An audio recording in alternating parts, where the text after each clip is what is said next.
সকাল 9:30 টাইম ঘড়ির ঘন্টা কাটা ও মিনিটের কাটার অন্তর্গত কোণকে রেডিয়ান এককে প্রকাশ করে।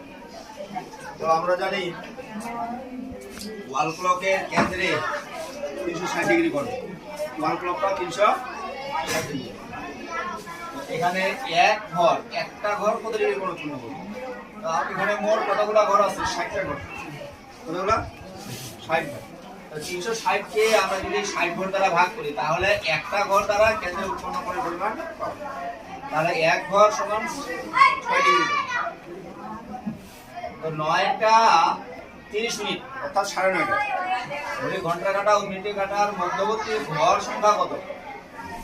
ঘর সংখ্যা হচ্ছে এখান থেকে পর্যন্ত 5 5 5 15 আর এখানে হচ্ছে 2.5, তাহলে 17.5 ঘর। সকাল 9:30টায় ঘড়ি ঘন্টা কাটা ও মিনিটের কাটার মধ্যবর্তী ঘর সংখ্যা হচ্ছে 17.5। এক ঘর কেন্দ্রে উৎপন্ন করে 6 ডিগ্রি, তাহলে 17.5 ঘর কেন্দ্রে বেশি কোণ উৎপন্ন করবে। তাহলে 6 গুণ 17.5 105 ডিগ্রি। এই ডিগ্রিটাকে রেডিয়ানে প্রকাশ করলাম, এই জন্য π/180 দ্বারা রেডিয়ান একক। কোন একক?